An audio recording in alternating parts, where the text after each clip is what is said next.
So I've been asked a few times if I can do a layout tour video, so here we go. This is the Fiddle Yard at one end of the layout. It consists of 6 through roads from the up and down main to a turntable for easy turning of locomotives and sending sets back out again. On one side there is some good sidings to hold freight wagons, and on the other side there is a 6-road, well, effectively carriage shed underneath the terminus station. Here's the control panel for it. All of the points are controlled by momentary switches with a push button for the signal which protects the yard from the down main. So to go along the layout we'll be following Met 1 along with a Metropolitan brake van, milk van and 2 separate milk tankers.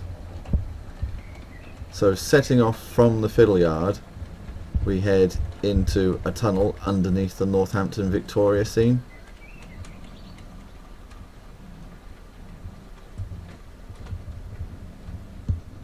Emerging from the other end of the tunnel we arrive at Helmdon.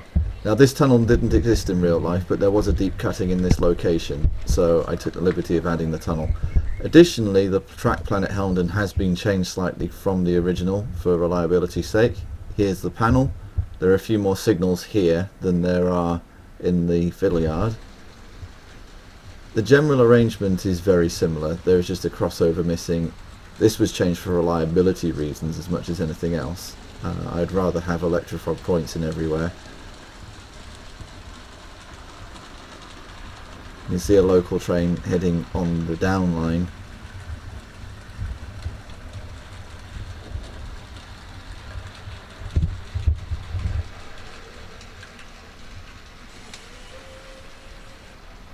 There's the goods shed, in the same location as the original, but slightly different design again. As is the station master's house, which is just a scene craft building which looked vaguely in keeping, but it's by no means a copy of the original.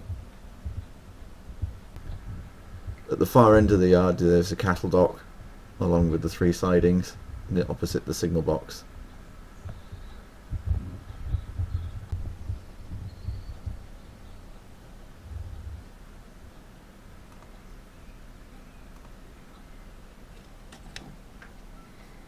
So departing from Helmdon, the 2 tracks that are either side of the platform come back together, and this is a representation of a real stretch of line.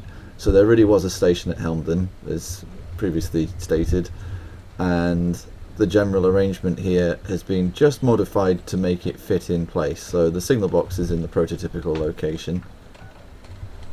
In real life the run from the station to the viaduct is not quite as long as it is in the model, and it's nowhere near as curved, but because of the situation I had to put a curve in to get to the viaduct.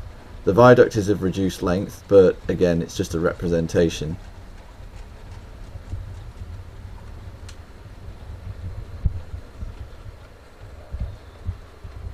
Crossing the viaduct we head towards another fictional section. Now this is in real life an entry to another deep cutting, but I put a junction in here and an extra signal box. This is where the single line to Northampton commences. In order to enter it you have to put the key token in and switch the switch to the up position and clear the signal. This allows power to the relevant tracks for the train to enter the section. As you see, Met 1 is entering the section now and onto the single line to Northampton. The tunnel in the background in real life was another deep cutting, but for simplicity of breaking the scenes apart I put a tunnel mouth in there.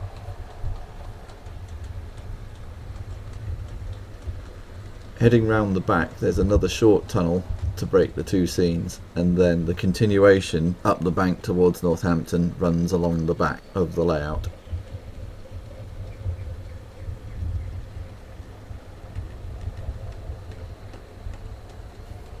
At this point the token would have been removed from the control panel at Solgrave Junction, and will be in the process of moving across to Queen's Park Junction, which is the far end of the single line. This is a roughly 1 in 65 climb up here to Queen's Park Junction in order to get the elevation between the scenes. So the token's gone in now, and the signal is now cleared, and the crossover set in order to go into the terminus. So you see Met 1 coming under the bridge towards Queen's Park Junction.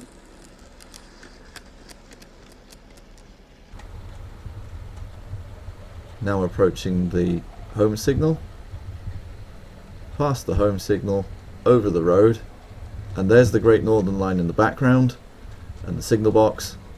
And from here into Northampton Victoria it is double track all the way. This allows trains leaving Northampton Victoria to pass trains arriving before entering the single line. It frees up a bit of extra capacity and adds to operational interest. The home signal there allows trains to access the station, and you see Met 1 crossing over, probably going to go into platform 4 here, because that's the normal platform for trains that can easily be turned around and sent back without needing the turntable.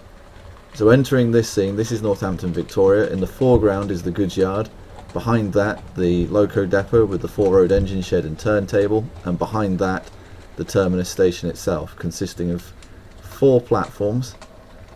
So coming into platform 4 is Met 1 with the milk train now. There's an array of trains in platforms 1, 2 and 3 waiting to depart, and more stock in the carriage sidings behind. You see the carriage shed at the back.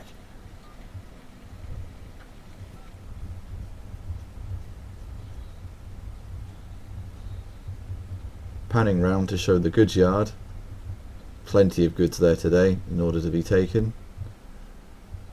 This consists of 2 longer sidings and 2 shorter ones, with another Great Central style goods shed. That's a Scencraft item. The canopies were made from Pico and Ratio kits. The engine shed was made from a KS laser design kit. Kit bashed 2 of them together to make a 4-row shed. So as we pan round now, there's the goods yard, the station behind. Between the goods yard and the engine shed is the goods reception and another loop, so trains can be brought into the goods reception and the engine can run round and take them back. The turntable is motorised as well, and a feature that I have done for the first time on any layout is the proper coaling stage with the ramp leading to it. Here we see engines sat outside the engine shed. And that's the Northampton Extension.